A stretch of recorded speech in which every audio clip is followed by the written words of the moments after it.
آخری رکوع ہے، سورہ قصص کا آخری رکوع۔ اعوذ باللہ من الشیطان الرجیم، بسم اللہ الرحمن الرحیم۔ تلک الدار الآخرۃ نجعلها للذین لا یریدون علوا فی الارض ولا فسادا والعاقبۃ للمتقین۔ من جاء بالحسنۃ فلہ خیر منہا ومن جاء بالسیئۃ فلا یجزی الذین عملوا السیئات الا ما كانوا يعملون۔ ان الذی فرض علیک القرآن لرادک الی معاد قل ربی اعلم من جاء بالہدی ومن هو فی ضلال مبین۔ وما كنت ترجو ان يلقى اليك الكتاب الا رحمة من ربك فلا تكونن ظهيرا للكافرين ولا يصدنك عن آيات الله بعد إذ أنزلت إليك وادع إلى ربك ولا تكونن من المشركين ولا تدع مع الله إلها آخر لا الہ الا ہو کل شیء ہالک الا وجہہ لہ الحکم والیہ ترجعون۔ صدق اللہ العظیم۔ سورۃ القصص کی آیت نمبر 83 سے 88 تک، یعنی آخر سورت تک آیات میں اس وقت آپ کے سامنے تلاوت کی۔ ان آیات مبارکہ سے پہلے قارون کا ذکر تھا،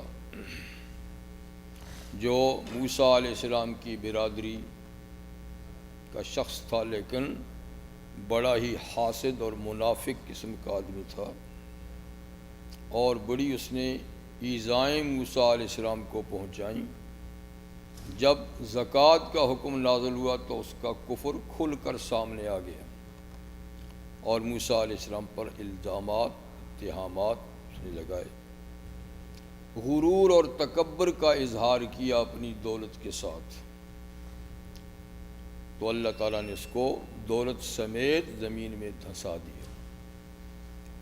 اس کی ظاہری شان و شوکت کو دیکھ کر کچھ بنی اسرائیل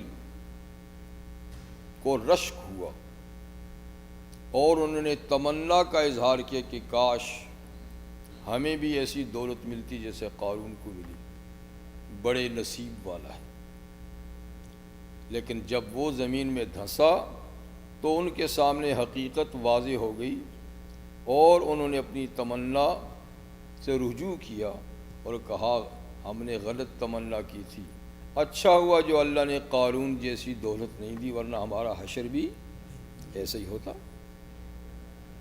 اور یہ کہ ان کے سامنے یہ بات واضح ہو گئی کہ کافر کبھی فلاح نہیں پاتے، اور دولت انسان کو نجات نہیں دیتی، فلاح نہیں پہنچاتی، ایمان اس کا ذریعہ ہے۔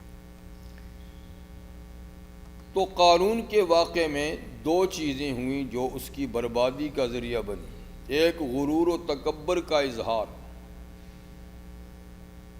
اور قوم نے اس کو سمجھایا تھا کہ لا تفرح، دولت کی بنیاد پر اطراء نہیں، اللہ اترانے والوں کو پسند نہیں کرتا۔ اور قوم نے یہ بھی سمجھایا تھا کہ جو کچھ تجھے ملا ہے اس سے آخرت کا گھر تلاش کر، آخرت کا گھر بنا، اور احسن کما احسن اللہ الیک، جیسے اللہ نے تیرے ساتھ دولت دے کے احسان کیا، تو بھی خلق خدا پر تقسیم کر کے احسان کر۔ اور قوم نے یہ بھی سمجھایا تھا کہ فساد مت تلاش کر کہ اللہ فسادیوں کو پسند نہیں کرتا، لیکن اس کے پلے کوئی بات نہیں پڑی۔ آج جو آیات تلاوت کی گئی ہیں، اس میں پہلی آیہ کریمہ میں اللہ تعالیٰ نے دو ایسی چیزیں بیان فرمائی ہیں جو آخرت کے لیے رکاوٹ بنتی ہیں، ان کے ہوتے ہوئے آخرت میں کوئی مقام نصیب نہیں ہوگا بلکہ الٹا عذاب ہوگا۔ اور یہ دونوں چیزیں پھر یعنی اس میں موجود تھیں، قارون میں موجود تھی۔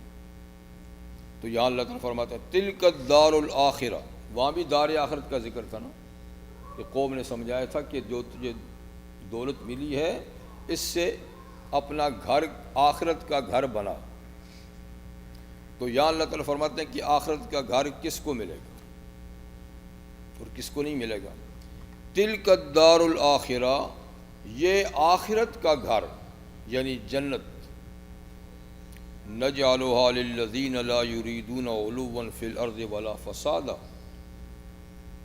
یہ گھر ہم کر دیں گے ان لوگوں کے لیے جو نہیں چاہتے دنیا میں برتری. علوا بلندی، تکبر، غرور، جو دنیا میں نہیں چاہتے اس چیز کو، آخرت کا گھر ہم انہی لوگوں کے لیے کریں گے. اور ولا فسادہ، جو زمین میں فساد نہیں مچاتے تو آخرت کا گھر ان کے لیے کریں گے. مطلب یہ ہے کہ غرور والوں کے لیے اور فسادیوں کے لیے آخرت کا گھر نہیں ہے، اور یہ غرور اور فساد یہ آخرت کا گھر کے لیے رکاوٹ ہیں، ان کے ہوتے ہوئے وہ گھر نصیب نہیں ہوگا. نبی کریم علیہ السلام کا ارشاد گرامی ہے کہ جس کے دل میں ذرے برابر بھی تکبر ہوگا وہ جنت میں نہیں جائے گا. نہیں جانے کا مطلب یہ ہے کہ اگر وہ مسلمان ہے تو جائے گا، لیکن پہل نہیں جائے گا.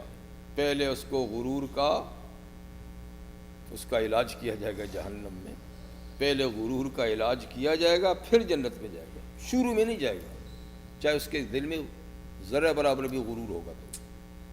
جی. اور غرور اور تکبر وہ چیز ہے کہ جس نے ابلیس کو ہمیشہ کے لیے راندہ درگاہ بنایا، ہمیشہ کے لیے، اور اس کی لاکھوں برس کی عبادت کسی تکبر کی وجہ سے اس نے انکار کیا تھا. ابا واستکبر، جی، انکار کیا سجدے سے اور تکبر بھی کیا، اور تکبر ہی انکار کا سبب بنی. اور نبی کریم صلی اللہ علیہ وسلم کے ارشاد گرامی ہے کہ متکبر لوگوں کا حشر قیامت کے دن چھوٹی چیونٹیوں کی شکل میں ہوگا. حشر یعنی جب قبروں سے اٹھیں گے تو ان کے یہ جسم نہیں ہوں گے جو اس وقت ہیں، بلکہ چھوٹی چیونٹی جو ہے ذرہ، چھوٹی چیونٹی، اس کی شکل میں ان کو اٹھایا جائے گا. اور جب حشر کی طرف جائیں گے تو باقی لوگوں کے قدموں کے نیچے روندتے ہوئے جائیں گے، رگڑا کھاتے ہوئے. یہ ان کے تکبر کا پہلے علاج ہوگا. پھر آگے چل کر ان کے جسم ٹھیک کر دیے جائیں گے حساب و کتاب کے لیے، لیکن شروع میں جب اٹھیں گے تو چیونٹیوں کی طرح. تو اللہ کو تکبر پسند نہیں. حدیث قدسی ہے کہ الکبریاء ردائی والعظمت ازاری. اللہ فرماتے ہیں کبریائی یعنی بڑائی یہ میری چادر ہے اوپر اوڑھنے کی، اور عظمت یہ میری ازار ہے نیچے باندھنے کی چادر. پہلے زمانے میں لباس یہی ہوتا تھا، امیر ہو یا غریب ہو جس کو لباس میسر ہوتا تھا، یہ کرتے اور یہ ڈھنگ کے لباس جو ہمارے ہیں یہ نہیں ہوتے تھے. دو چادریں ہوتی تھیں، ایک نیچے باندھتے تھے ایک اوپر ڈالتے تھے. چاہے دولت مند ہے تو اس کا کپڑا اچھا ہوتا تھا مگر لباس یہی ہے. بعد میں پھر کرتے اور شلوار اور یہ اور وہ چیزیں بنی. تو اللہ تعالیٰ نے فرمایا کہ کبریائی کی صفت میری اوپر اوڑھنے کی چادر ہے اور عظمت میری باندھنے. یہ مثال ہے. مطلب کہنے کا یہ ہے کہ یہ دونوں صفات میرا لباس ہیں، یہ دونوں میرا لباس ہیں، اور جس نے ان کو مجھ سے چھیننے کی کوشش کی تو میں اوندے منہ اس کو جہنم میں ڈالوں گا، اوندے منہ اس کو جہنم میں ڈالوں گا. تو بہرحال اللہ فرماتے ہیں کہ دار آخرت ان لوگوں کے لیے ہے کہ جو زمین میں علو، بلندی، برتری، غرور، تکبر نہیں چاہتے، تواضع سے رہتے ہیں، تواضع سے رہتے ہیں. اور یہ کہ فساد بھی نہیں چاہتے. فساد کا عام فام معنی تو وہی نا، دنگا فساد، مار پیٹ، قتل و غارت گری، توڑ پھوڑ، چوری چکاری، اسی کو فساد کہتے ہیں۔ لیکن قرآن حکیم کی اصطلاح میں فساد ہے شریعت کو توڑنا، شریعت کے احکامات کو توڑنا، یہ فساد۔ تو وہ فساد جس کو ہم کہتے ہیں وہ دراصل اس فساد کا رزلٹ اور نتیجہ ہے۔ اصل فساد شریعت کو توڑنا۔ تو جب شرعی احکام آدمی توڑتا ہے تو پھر سب کچھ کر لیتا ہے، اور جب شریعت کی حدود کی پابندی کرتا ہے تو ظاہر بات ہے کوئی فساد نہیں ہوتا پھر۔ تو جو زمین میں فساد بھی نہیں چاہتے، یعنی قانون شریعت کا احترام کرتے ہیں، پابندی کرتے ہیں، تو دار آخرت انہی لوگوں کے لیے ہے۔ والعاقبۃ للمتقین، اور بہتر انجام متقی لوگوں کے لیے ہے۔ متقی کا معنی ہے ایسے کاموں سے بھی اپنے آپ کو بچائے جس کے کرنے سے اللہ ناراض ہوتے ہیں، اور ایسے کاموں سے بھی اپنے آپ کو بچائے جن کے نہ کرنے سے اللہ ناراض ہوتا ہے۔ تو نہ کرنے سے ناراض ہوتا ہے تو اس کو کرے، کرنے سے ناراض ہوتے تو ان کو چھوڑے، تو وہ متقی ہے۔ من جاء بالحسنۃ فلہ خیر منہا۔ اب دار آخرت تو ان لوگوں کے لیے ہے جن میں علو اور فساد کی صفات نہیں پائی جاتی۔ تو جب دار آخرت میں پہنچیں گے تو وہاں اجر و ثواب کیا ملے گا، اللہ تعالیٰ اس کو بیان فرمائے کہ من جاء بالحسنہ، جو ایک نیکی لایا۔ نیکیوں میں تفاوت ہے، لیکن نماز بھی نیکی ہے، روزہ بھی نیکی ہے، حج تلاوت بھی نیکی ہے، ذکر بھی نیکی ہے۔ تو چھوٹی سی چھوٹی نیکی بھی ہے جو اس کو مستحب کہتے ہیں، بڑی سی بڑی نیکی بھی ہے جس کو فرض کہتے ہیں۔ تو نیکی کا لفظ سب پہ بولا جاتا ہے، گویا یوں سمجھیے کہ یہ آخرت کی کرنسی ہے۔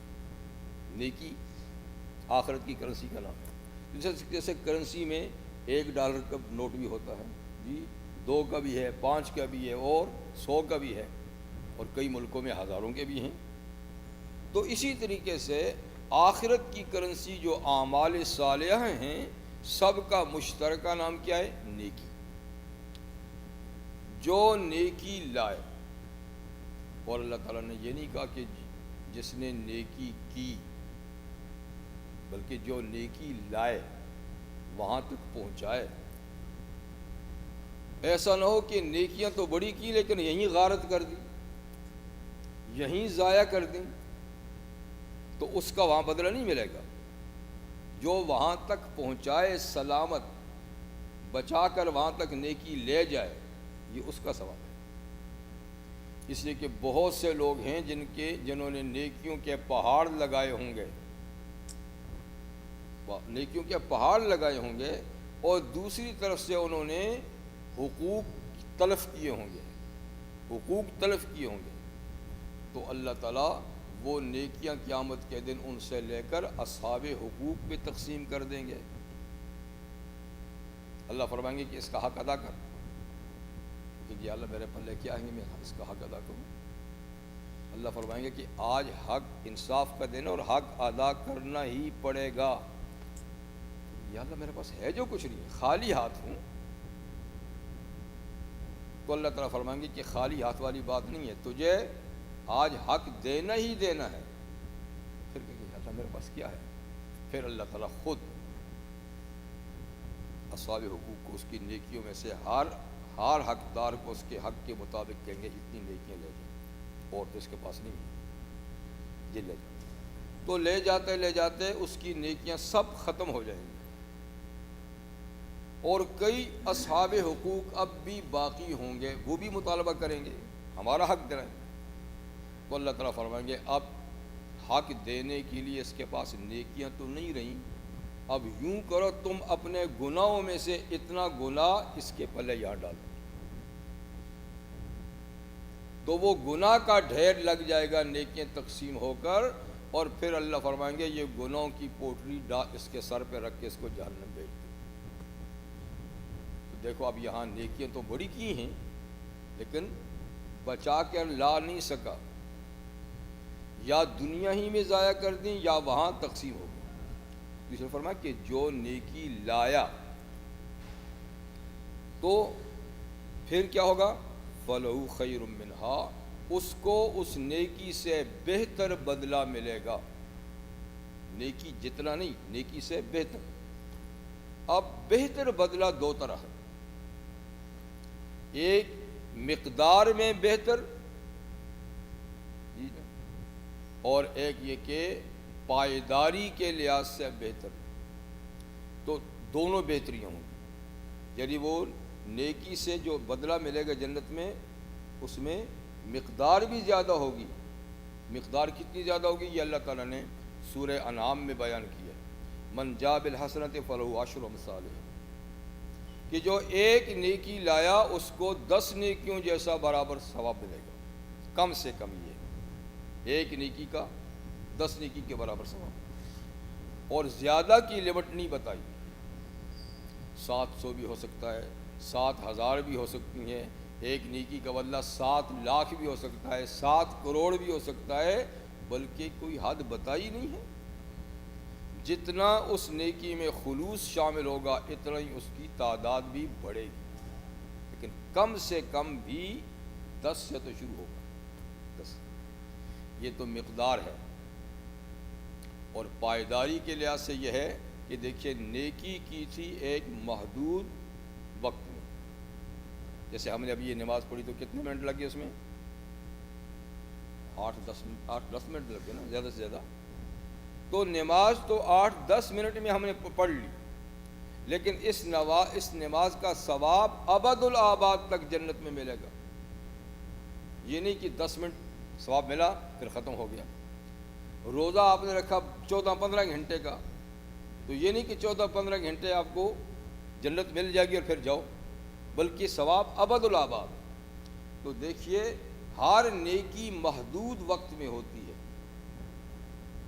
لیکن جو اس کا ثواب ہوگا وہ کبھی ختم نہ ہوگا۔ تو ثواب کے لحاظ سے بھی نیکی بہتر اور گنتی کے لحاظ سے بھی نیکی بہتر، لیکن شرط یہ ہے کہ وہ نیکی لے کے جائے، بچا کے جائے۔ یہ تو نیکی کا قانون ہے۔ ومن جاء بالسیئہ، اور جو آخرت میں گناہ لے کر آیا، یعنی اس کو دنیا میں معاف نہیں کرایا، توبہ نہیں کی، بلکہ لے کر گیا وہاں، تو فلا یجزی الذین عملوا السیئات الا ما کانوا یعملون، تو نہیں بدلہ دیا جائے گا ان لوگوں کو جنہوں نے برے کام کیے ہیں مگر اتنا ہی جتنا انہوں نے عمل کیا تھا۔ اس میں گنتی نہیں بڑھے گی کہ ایک گناہ کیا تو 10 گناہ یا 5 گناہ اس کو سزا ملے، ایک گناہ ہی ثواب یعنی عذاب ہوگا۔ لیکن اتنی بات ضرور ہوگی کہ گناہ کے بھی درجات ہیں، کہ وہ گناہ کس وقت کیا تھا، کس جگہ میں کیا تھا۔ اگر گناہ فرض کرے بار کیا ہے تو اس کا حجم، اس کی موٹاپا، اس کی بڑائی اور ہے، اور وہ گناہ مسجد میں اگر کیا ہے تو پھر وہ گناہ بڑا ہے۔ پھر سزا کے لحاظ سے بھی گناہ تو ایک ہی ہے، سزا تو ایک ہی ہوگی، لیکن یہ اچھی خاصی اور وہ تھوڑی سی اس کے مقابلے میں ہلکی۔ اسی طرح وقت کے لحاظ سے اسی طرح تو گناہ جتنا تعداد میں اضافہ نہیں ہوگا، لیکن اس کی شدت میں اضافہ ہوگا، اس کی سختی میں اضافہ ہوگا، جگہ کے لحاظ سے یا وقت کے لحاظ سے۔ جیسے رمضان میں کوئی گناہ کیا، لیلۃ القدر میں کوئی گناہ کیا، تو جیسے اوقات مبارک ہیں ان میں جیسے نیکی کا درجہ بڑھتا ہے تو گناہوں کی شدت بھی بڑھتی ہے۔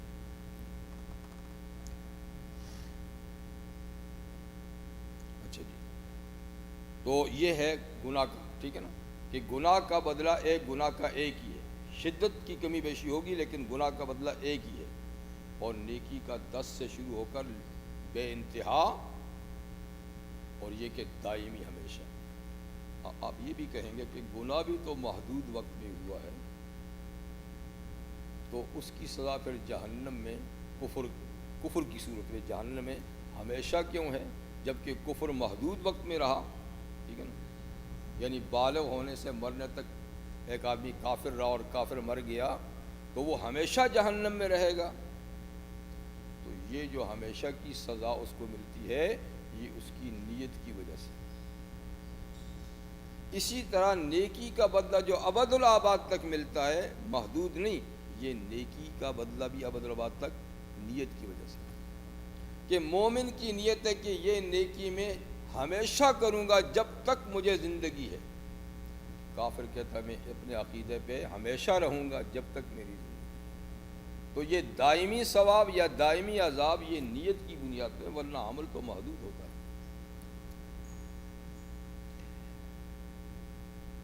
یہ تو آخرت کے بارے میں فرمایا کہ دو چیزیں رکاوٹیں جنت کے لیے، تکبر اور فساد۔ جیسے گناہ اور بھی بہت سارے ہیں، جیسے کہ حسد بھی تو ہے نا۔ اور نبی کریم علیہ وسلم نے فرمایا کہ حسد، ان الحسد یاکل الحسنات کما تاکل النار الحطب، حسد نیکیوں کو اس طریقے سے کھا جاتا ہے جیسے کہ آگ کو لکڑی جلا دیتی ہے۔ تو حاسد کے جو اعمال ہیں یہ محسود کے پلے میں پڑتے جاتے ہیں، اس کی نیکیاں ادھر چلی جاتی ہیں، وہ خالی ہاتھ رہ جائے۔ اور حسد یہ ہے کہ کسی کی نعمت کا زوال چاہے کہ یہ نعمت اس کے پاس نہ رہے، مجھے ملے یا نہ ملے پر اس کے پاس نہ رہے۔ ایک یہ ہے کہ اس سے چلی جائے مجھے ملے، ایک یہ کہ مجھے ملے یا نہ ملے لیکن اس کے پاس بھی نہ رہے۔ تو یہ دونوں حسد، رشک جائز ہے کہ جو نعمت خدا نے اس کو دی ہے ایسی نعمت اللہ مجھے بھی دے، اس کی اس کے پاس رہے، اس کو مبارک ہو لیکن ایسی مجھے بھی دے دے، یہ ٹھیک ہے۔ لیکن رشک بھی دنیا پہ نہیں کرنا چاہیے، نیکی کے کام میں رشک کرنا چاہیے، دنیا کی ان الذی فرض علیک القرآن لرادک الی معاد، بے شک وہ ذات اللہ کی جس نے اے محمد صلی اللہ علیہ وسلم آپ پر قرآن فرض کیا ہے۔ فرض کا ایک معنی یہاں پر نازل کرنا ہے جی، اور فرض کا ایک معنی وہی ہے کہ اس کے احکامات آپ پر فرض کیے ہیں، اس کی تبلیغ آپ پہ فرض کی جی، تو دونوں معنی ہو سکتے ہیں۔ یہ آیا کریمہ نبی کریم علیہ السلام کی تسلی کے لیے ہے۔ جیسے شروع میں سورت میں آپ کو بتایا تھا کہ سورہ قصص یہ حضور صلی اللہ علیہ وسلم کی پوری سورت تسلی کے لیے ہے، اور یہ مکی سورت ہے، مکہ ہی میں نازل ہوئی، لیکن اس دوران آپ پھر ہجرت کر گئے تھے مدینہ، اس لیے کہ آپ کا حال موسیٰ علیہ السلام کے حال سے بڑا ملتا جلتا ہے۔ ان کا مقابلہ بھی سخت سرکش لوگوں کے ساتھ تھا، فرعون، حامان، قارون جی، اور ادھر نبی کریم علیہ السلام کا مقابلہ بھی ابو جہل، عتبہ، شیبہ وغیرہ سخت مخالفی۔ تو تسلی اس پہ دی کہ جس طریقے سے موسیٰ علیہ السلام بالآخر کامیاب اور بامراد ہو گئے، آپ بھی کامیاب اور بامراد ہوں گے۔ ان کو مصر سے ہجرت کرنی پڑی، آپ کو بھی ہجرت کرنی پڑے گی، ہجرت کے بعد ہی کامیابی کا راستہ کھلتا ہے جی۔ تو جب حضور صلی اللہ علیہ وسلم نے ہجرت کی اور جب آپ جحفہ میں پہنچے، جحفہ مکہ اور مدینہ کے درمیان، مدینہ سے قریب ایک جگہ ہے، جب یہ طریق ہجرہ روڈ نہیں بنی تھی تو بسیں اسی طرف سے جاتی تھی، پھر بدر سے ہو کر مدینہ جاتی تھی، لمبا راستہ تھا۔ تو جحفہ تک نبی کریم علیہ السلام نے جو ہجرت کی وہ غیر معروف رستے سے کی تھی، جو عام مدینہ جانے کا راستہ تھا نہیں، اس سے بچا کر کے، ان کے دشمن تلاش میں تھے جی۔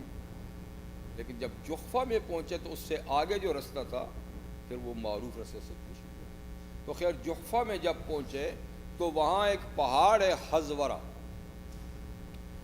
حضور صلی اللہ علیہ وسلم حزورہ پہ جب چڑھے تو آپ کو مکہ یاد آیا، اپنا شہر جی، تو آپ حضرہ پہ چڑھے اور مکہ کی طرف آپ نے منہ کر کر آپ نے افسردگی کے ساتھ فرمایا کہ اے شہر مکہ، تو اللہ تعالیٰ کا سب سے پسندیدہ شہر ہے، سب سے زیادہ بابرکت شہر ہے جی، اور اللہ کو سب سے زیادہ پیارا شہر ہے۔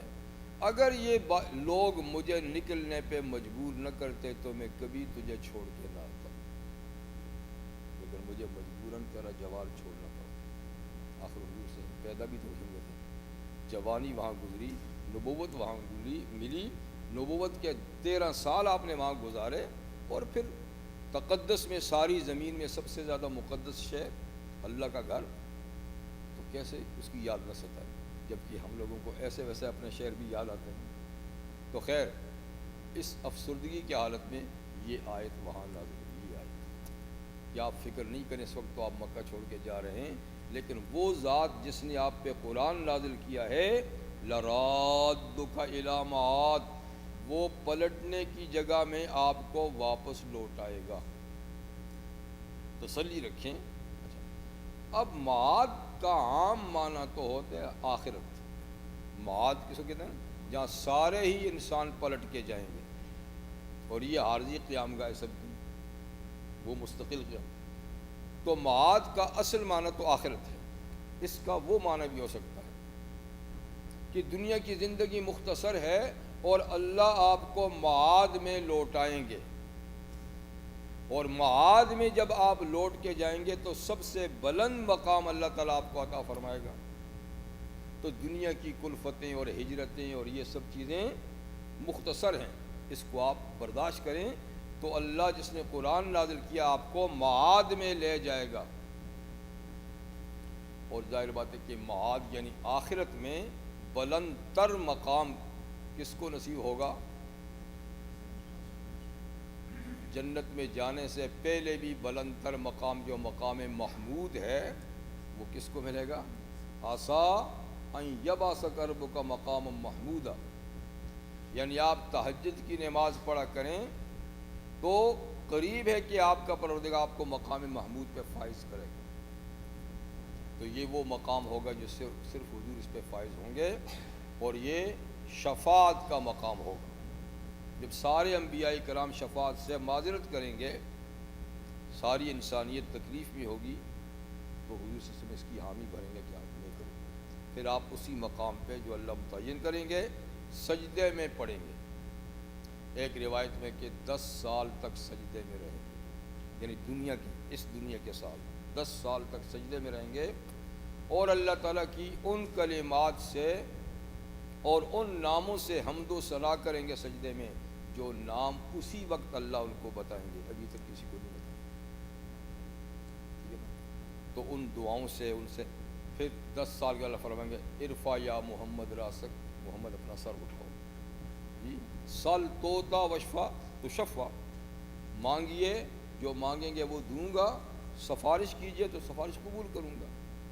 تو حضور صلی اللہ علیہ وسلم سب سے پہلے شفاعت کبریٰ کریں گے پوری انسانیت کے لیے، یا اللہ سب مخلوق انتظار میں ہے، پریشان حال ہے، ان کا حساب شروع کیجیے، اور پھر اس کے بعد سجدے میں جائیں گے تو پھر شفاعت صغریٰ اپنی امت کے لیے کئی مرتبہ کریں گے، ٹھیک ہے نا؟ تو یہ ہے مقام محمود۔ یا تو اس سے معاد سے وہ مراد ہے کہ اس وقت آپ جن پریشانیوں میں ہیں، وطن سے بے وطن ہیں، تو پریشان نہ ہوں، آپ کا پروردگار آپ کو معاد میں لے جائے گا اور وہاں بلند تر مقام آپ کو نصیب ہوگا۔ اور دوسری تفسیر یہ ہے کہ معاد سے مراد مکہ ہے، کہ آپ افسردگی کے ساتھ مکہ سے جا رہے ہیں، مکہ آپ کو یاد آ رہا ہے، تو فکر نہیں کریں، آپ کا پروردگار آپ کو اس معاد مکہ میں دوبارہ لائے گا۔ ابھی تو آپ چھپتے چھپاتے جا رہے ہیں، پھر آپ فاتحانہ انداز سے آئیں گے۔ چنانچہ اللہ نے وعدہ پورا کیا یہ بھی، اور صرف 8 سال کی بعد رحمت عالم صلی اللہ علیہ وسلم 10,000 صحابہ کے جلو میں مکہ میں وارد ہوئے، اور بغیر لڑائی بھڑائی کے مکہ فتح ہوا۔ آپ اپنے ملک میں آئے، اگرچہ پھر نہیں رہے، پھر دوبارہ مدینہ گئے، لیکن مکہ فتح ہو گیا۔ قل ربی عالم من جاء بالہدی ومن هو فی ضلال مبین، اور آپ فرما دیجئے کہ میرا پروردگار جانتا ہے من جاء بالہدی، جو ہدایت لے کر آیا، یعنی حضور صلی اللہ علیہ وسلم ہدایت لے کر آپ آئے نا، تو اللہ اس کو جانتے ہیں جو ہدایت لے کر آیا، اور اس کو بھی جانتے ہیں جو کھلی گمراہی میں ہے۔ تو جو آپ کی لائی ہوئی ہدایت کا انکار کرتے ہیں اور کھلی گمراہی میں ہیں، تو وہ اللہ سے پوشیدہ نہیں، مخفی نہیں۔ اللہ ہدایت لانے والے کو بھی جانتا ہے اور کھلی گمراہی اختیار کرنے والوں کو بھی یہ نہیں جانتا ہے۔ تو جاننے کا مطلب یہ ہے کہ ہر ایک کے ساتھ اس کے عقیدے اور عمل کے مطابق معاملہ کرے گا آخرت میں، اور دنیا میں بھی ایسے ہی معاملہ ہوگا کہ ان کی چہل پہل، ان کی رنگینیاں وقتی ہیں، ان کا خاتمہ ہو جائے گا، اور آپ کا ہی بول بالا ہوگا، آپ کی شریعت کا، آپ کے دین۔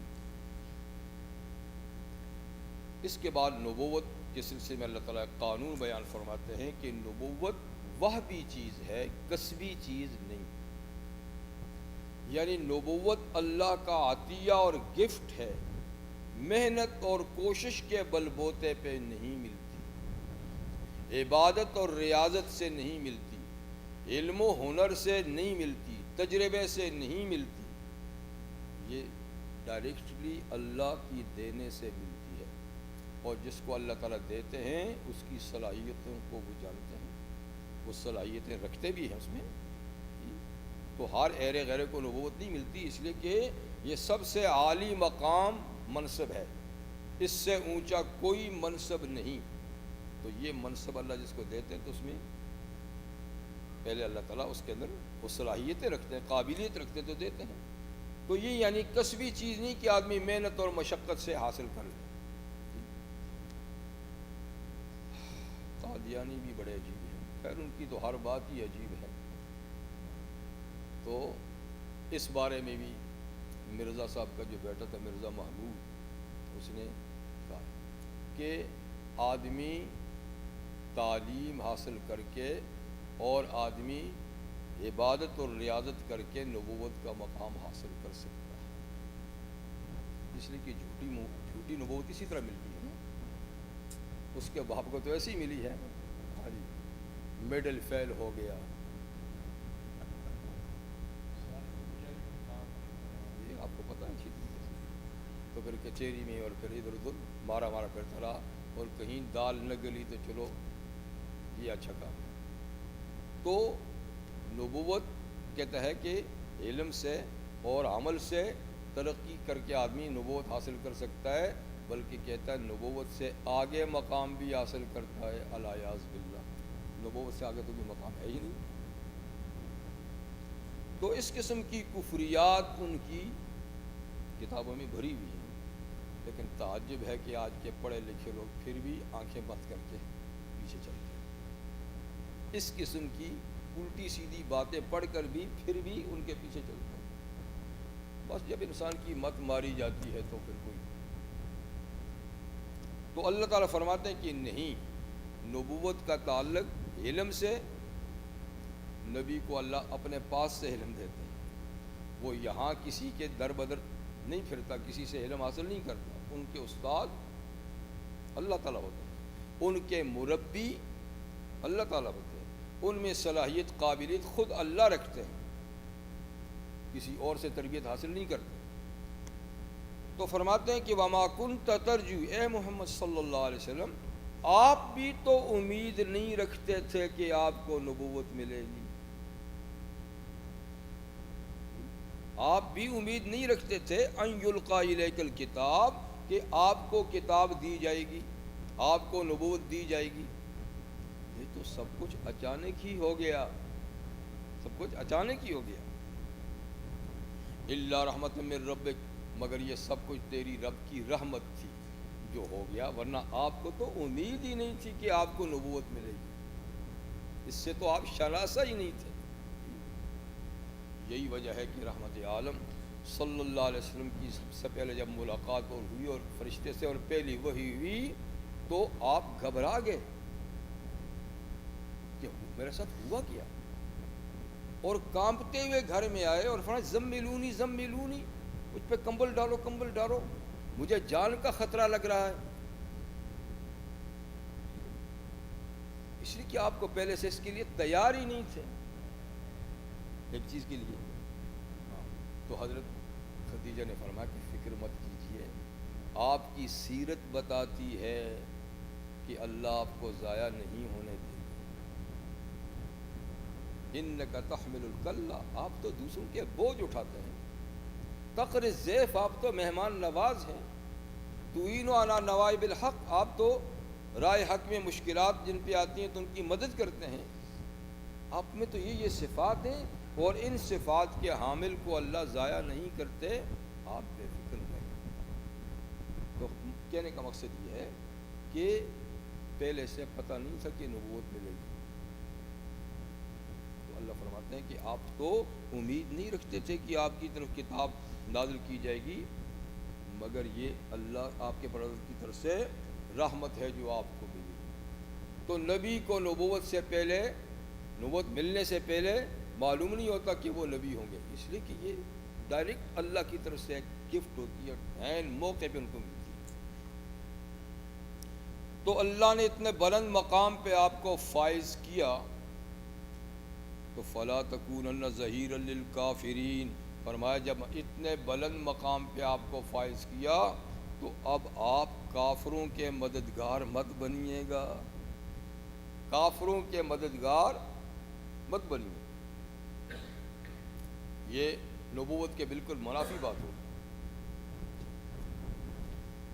سورت میں پہلے گزر چکا ہے کہ آدم علیہ السلام، حضرت موسیٰ علیہ السلام کے ہاتھوں ایک قبطی قتل ہوا، غیر ارادی طور پہ قتل ہوا، لیکن بہرحال آپ نے پھر بھی اللہ تعالیٰ سے معافی مانگی جی، اور اپنی غلطی کا اعتراف کیا کہ میں نے قصدن اس کو نہیں مارا تھا، بہرحال مر گیا ہے، اور پھر اللہ تعالیٰ نے کو معاف بھی فرما دیا، جبکہ وہ گناہ ہی نہیں تھا لیکن پھر بھی معاف کر دیا۔ تو حضرت موسیٰ نے فرمایا کہ بس آئندہ میں کسی مجرم کا مددگار نہیں بنوں گا، یہ ایک مجرم کے مددگاری کی وجہ سے یہ فعل سرزد ہوا، تو اللہ نے معاف کر دیا، آئندہ میں بھی محتاط رہوں گا اور کسی مجرم کی طرفداری نہیں کروں گا۔ یہاں اللہ تعالیٰ حضور فرماتے ہیں کہ آپ بھی مجرموں کے طرفدار مت بنیے، آپ بھی مجرموں کے طرفدار مت بنیے، اس لیے کہ مجرمین یعنی آپ کو آپ کے مشن سے ہٹانے کے لیے بڑی پیشکش کریں گے، جیسے مکہ والوں نے پیشکش کی، کئی پیشکشیں، لالچ بھی دی اور کئی قسم کی چیزیں آپ کے سامنے پیش کی۔ اللہ تعالیٰ نے سورہ نون والقلم میں فرمایا وَدُّوا لَوْ تُدْهِنُ فَيُدْهِنُونَ، یہ جو سرگرم ہیں آپ کے خلاف گرمی دکھاتے ہیں، دراصل یہ چاہتے ہیں کہ آپ ڈھیلے پڑ جائیں تو یہ بھی مخالفت میں ڈھیلے پڑ جائیں۔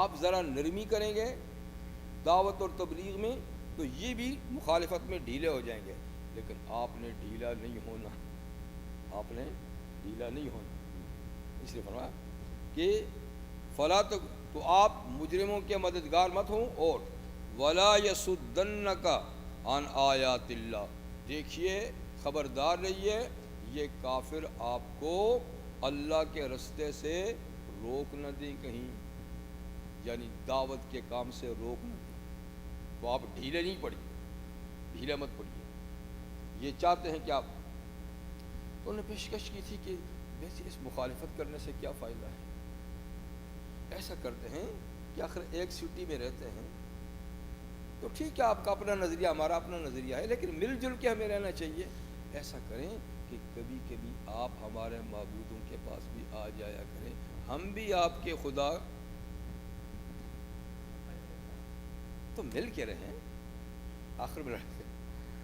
تو اللہ تعالیٰ نے فرمایا وَدُّوا لَوْ تُدْهِنُ، ہاں یہ آپ کو مشن سے ہٹانا چاہتے ہیں، بالکل آپ ڈٹے رہیں جی، اور یہاں فرمایا آپ وہ آخر میں، تو یہاں فرمایا کہ وَلَا يَصُدَّنَّكَ، دیکھیے اس قسم کی باتیں کر کے یہ آپ کو روک نہ دیں عن آیات اللہ، اللہ کی آیات کو پیش کرنے سے، اس کی دعوت دینے سے جی، بعد از انزلت، بعد اس کے کہ وہ آیات آپ کی طرف نازل ہوئی ہیں، تو اب یہ کہیں ہیرا پھیری کر کے آپ کو ان کی تبلیغ سے روک نہ دیں، بلکہ کیا کریں، وَدْعُ إِلَىٰ رَبِّكَ، آپ اپنے رب کی طرف دعوت دیتے رہیں۔ یہ خوش ہوتے ہیں، ناراض ہوتے ہیں، اس کی کوئی پرواہ نہ کریں، آپ دعوت دیتے رہیں۔ وَلَا تَكُونَنَّ مِنَ الْمُشْرِكِينَ، اور آپ مشرکین میں سے مت ہو جائیے۔ یہ دراصل میں امت کو سمجھانے والی بات ہے، نبی سے سوال ہی نہیں پیدا ہوتا کہ وہ مشرکین، یہ ہمیں بتایا جا رہا ہے کہ دیکھو خیال کرنا، یہ کسی نہ کسی طریقے سے تمہیں کفر اور شرک میں نہ لے جائے، لیکن خطاب نبی سے کیا جا رہا ہے، امت کو سمجھایا جا رہا ہے کہ معاملہ اتنا سنگین ہے کہ دیکھو ہم تو نبی کو کہہ رہے ہیں، تم کون ہو؟ اسی اللہ تعالیٰ نے سورہ انعام میں 18 انبیاء کرام کا ایک ہی لسٹ میں نام لیا، اور آخر میں فرمایا وَلَوْ أَشْرَكُوا لَحَبِطَ عَنْهُمْ مَا كَانُوا يَعْمَلُونَ۔ یہ میری مقدس جماعت، میری منتخب جماعت، وَلَوْ أَشْرَكُوا، اگر بالفرض یہ بھی شرک کرنے لگ جائیں، لَحَبِطَ عَنْهُمْ، تو ان کے اعمال بھی میں ضائع کر دوں۔ ظاہر بات ہے کہ انبیاء کرام سے تو شرک کا تصور بھی نہیں کیا جاتا۔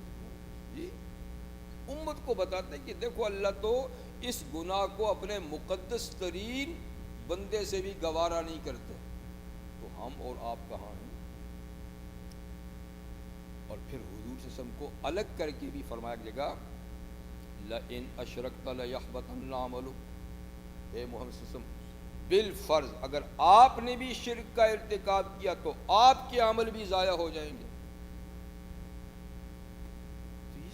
شرک کی جرم کی سنگینی کو بیان کرنا مقصود ہے، امتیوں کو سمجھانا، ورنہ انبیاء کرام سے کوئی چیز نہیں۔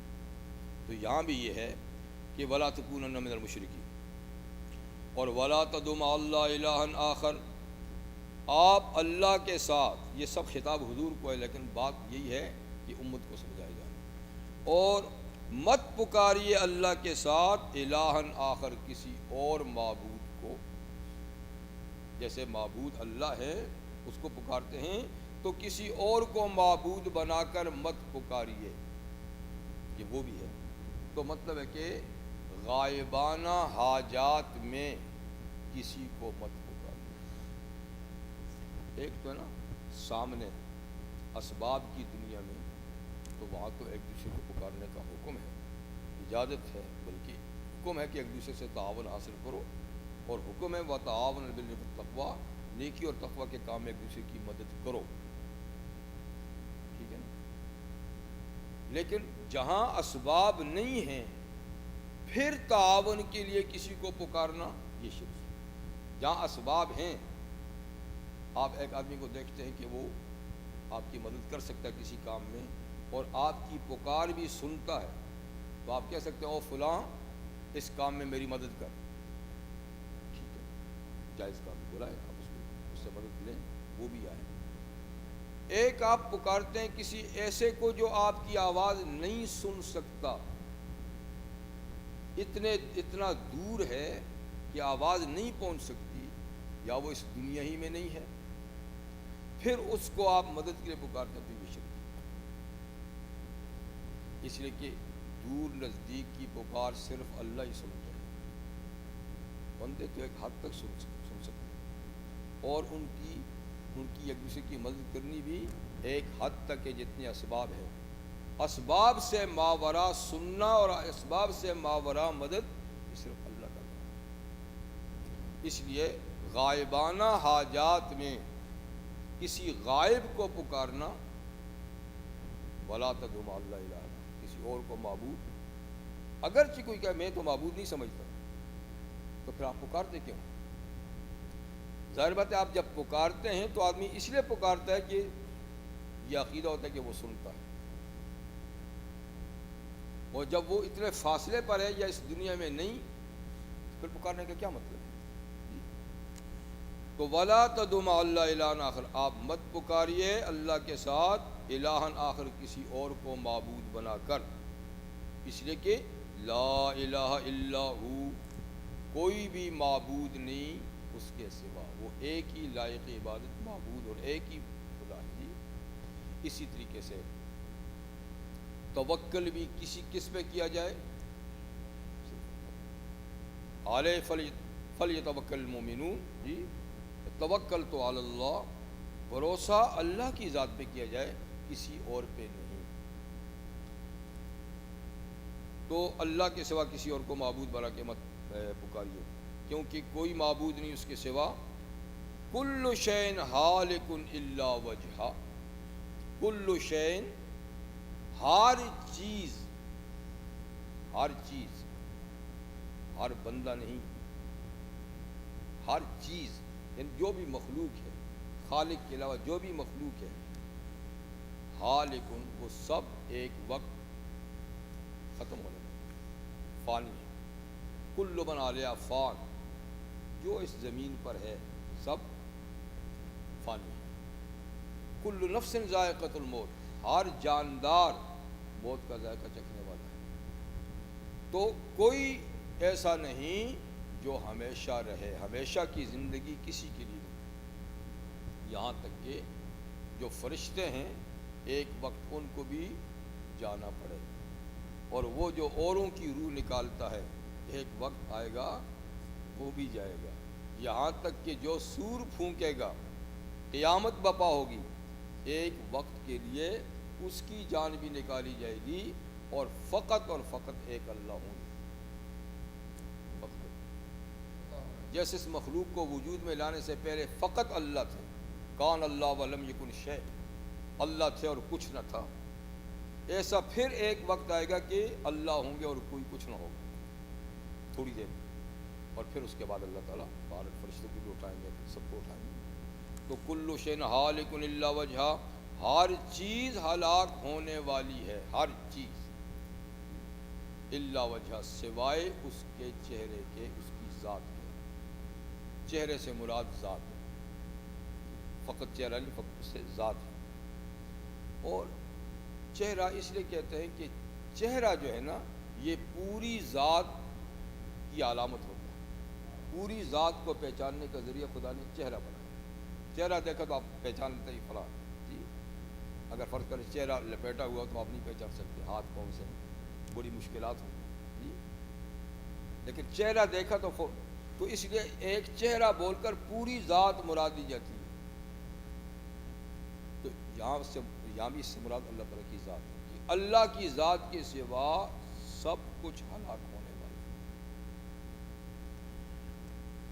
نبی کریم صلی اللہ علیہ وسلم کے صحابہ میں ایک صحابی تھے حضرت لبید رضی اللہ تعالیٰ عنہ، یہ وقت کے بڑے مانے ہوئے شعراء میں سے تھے، شاعروں میں سے تھے، جیسے ہمارے ہاں اقبال ہیں، میر تقی میر ہیں، غالب ہیں وغیرہ، اس ٹائپ کا بڑا شاعر تھا عرب میں، اور اللہ تعالیٰ نے بڑی عمر بھی دی تھی، 135 سال، 90 سال تو کفر میں گزرے ان کے، آخر مسلمان ہوئے تو 45 سال اسلام میں گزرے۔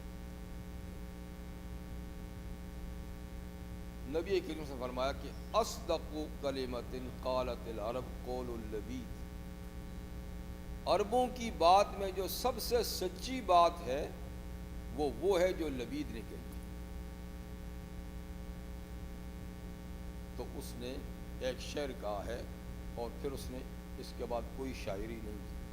اس سے پوچھا کہ کیا اتنے بڑے معنی میں شاعر تھے، شاعری چھوڑ دی؟ اس نے کہا قرآن کے ہوتے ہوئے شاعری، کہ اب تو قرآن ہے، سورہ بقرہ ہے، اب شاعری کا کیا مطلب ہے؟ تو ایک ہی شعر کہا جس کی تحسین حضور نے فرمائی کہ اصدق کلمۃ قالت، عربوں نے جو صحیح سچی بات کی نا وہ ہے جو لبید نے کی۔ اس نے کیا کہا؟ الا کل شیء ما خلا اللہ باطل،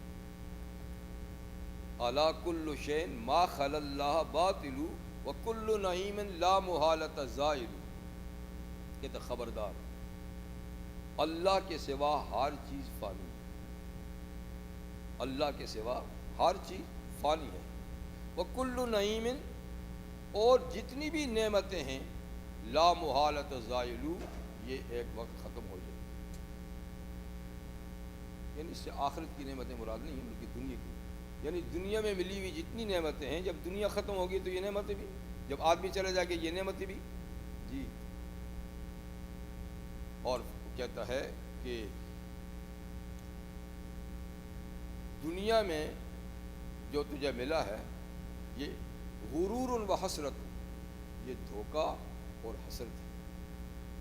دھوکہ ہے یہ کچھ وقت ہوگا پھر نہیں ہوگا، اور حسرت ہوگی جب تو چھوڑ کے چلا جائے گا تو. اور تو ایک وقت آئے گا کہ اپنے یہاں خوابگاہ کو چھوڑ کے چلا جائے گا، یہاں کی خوابگاہوں کو چھوڑ کے چلا جائے گا. تو مقصد یہ ہے کہ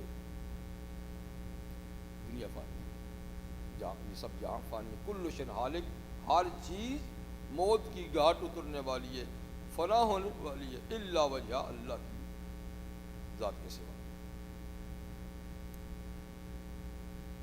کمر باندھے بیٹھے ہیں یہاں سب یار، کوئی آگے چلے کوئی تیار بیٹھے، کوئی آگے چلے کوئی تیار. تو بہرحال سب ہی کمر باندھے بیٹھے ہیں، اپنے اپنے نمبر کے انتظار میں ہیں، اور نمبر وار. ہاں، کل شن حالک الا وجہ. لہ الحکم، تو فیصلہ اسی کا ہے. آخری فیصلہ کس کا ہے؟ اللہ کا فیصلہ. حکم بھیجنا، فیصلہ بھیجنا، قانون بھیجنا، یہ صرف اللہ کا اختیار ہے. وَإِلَيْهِ تُرْجَعُونَ، اور یہ نہیں کہ ہر چیز ہلاک ہو جائے گی اور ختم ہو جائے گی اور مٹ جائے گی، مٹے کو نہیں. وَإِلَيْهِ تُرْجَعُونَ، اور تم اسی کی عدالت میں واپس لوٹائے جاؤ گے. تو ہلاک ہونے کا یعنی یہ مطلب کوئی نہ سمجھے کہ مٹ جائیں گے، جیسے کہ کافرانہ عقیدہ ہے کہ جب مر جائیں گے، مٹ جائیں گے، ختم ہو جائیں گے، کہیں کسی کے روبرو ہمیں حساب کے لیے پیش نہیں ہونا. تو اللہ فرماتے ہیں نہیں، ایسی بات نہیں ہے.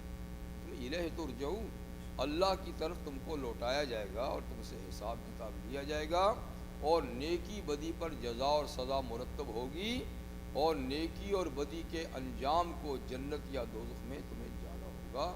تم ایک دفعہ آئے ہو، اب مٹو گے نہیں، مٹو گے نہیں. اب یہ زندگی کا سفر جاری و ساری رہے گا. اسٹیشن تو بدلیں گے، اسٹیشن تو بدلیں گے، لیکن مٹنا نہیں. تو چلے تھے کہاں سے، ابتدا کہاں سے ہوئی تھی، یہ اللہ بہتر جانتے ہیں.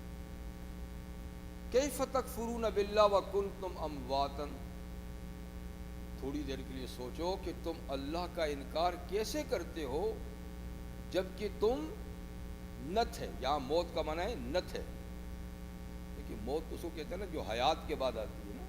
یہاں اس دور کا ذکر ہے جب کہ وجود ہی نہیں تھا ہمارا. تو تم اموات تھے یعنی تم نہیں تھے. فاحیاکم، پھر تمہیں زندہ کیا یعنی تمہیں وجود بخشا. تو اللہ کے علم میں تو پہلے بھی تھے،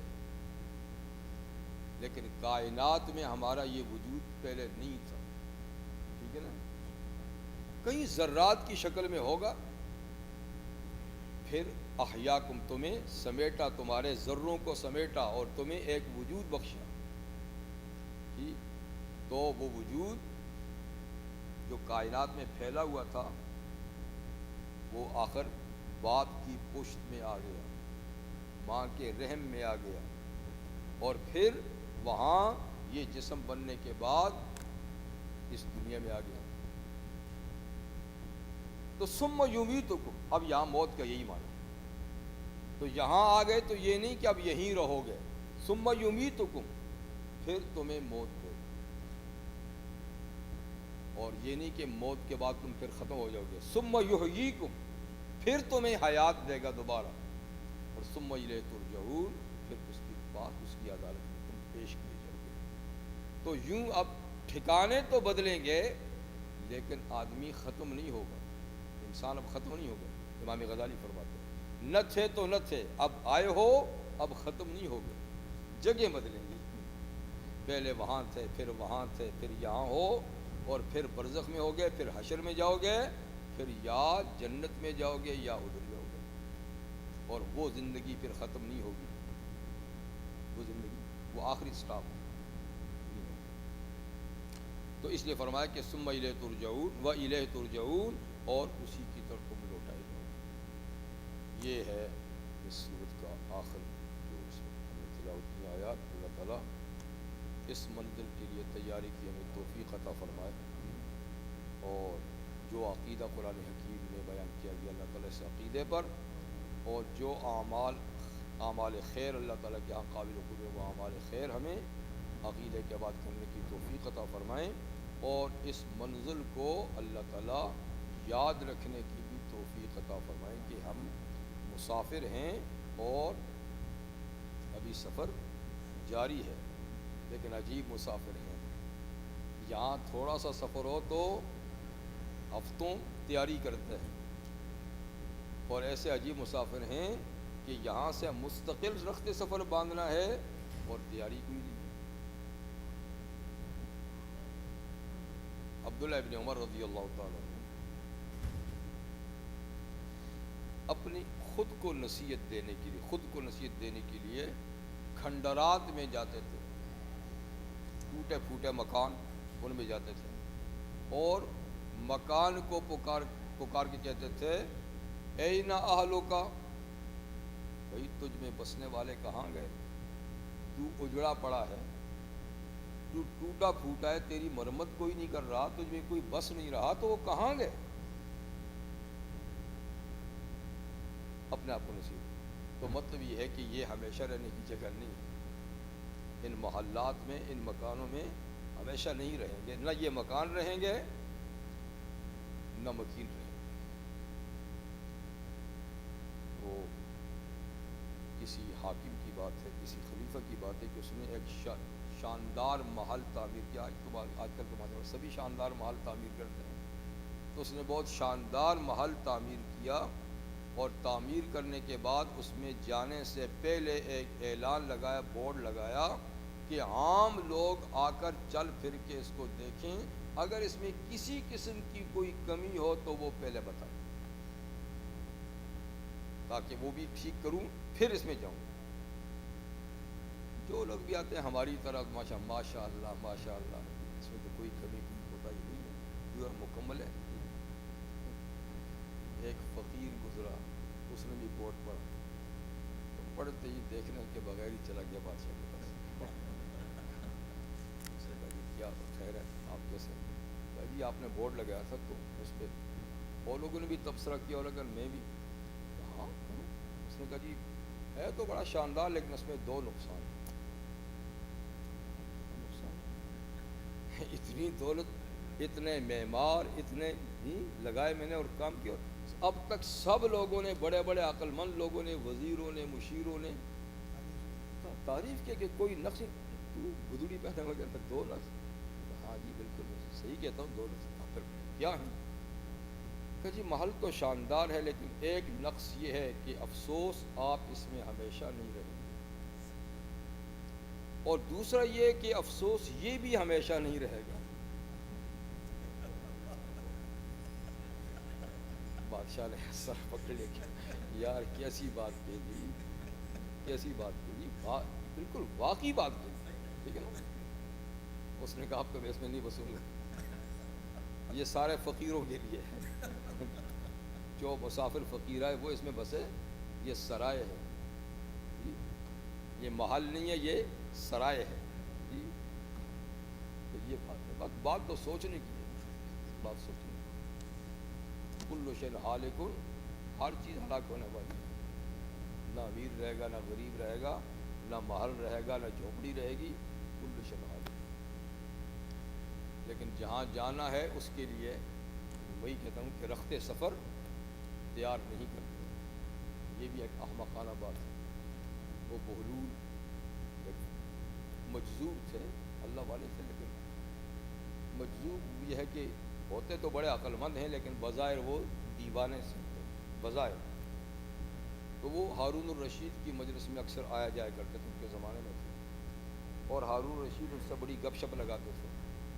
تو اس کے لیے حکم یہ تھا کہ جب بہلول آئے تو اس کو مت، درباروں سے نا گیٹ کیپر سے کہا کہ اس کو نہیں روکا کرو، جس وقت بھی آئے اس کو میرے پاس آنے دیا کرو۔ تو ایک دن وہ حضور ایسے آئے تو بیمار پڑے ہوئے خلیفہ، شدید بیمار تھے، آئے خیر سے کیا بات ہے۔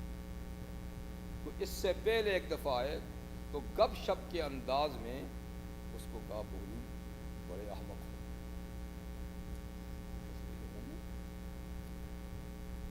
ہو، اور پھر کہنے لگا کہ یہ میری چھڑی ہے، یہ میری لاٹھی ہے، یہ اپنے پاس لے جاؤ، اور جو تم سے بھی زیادہ احمق ہونا یہ اس کو گفٹ کر دے۔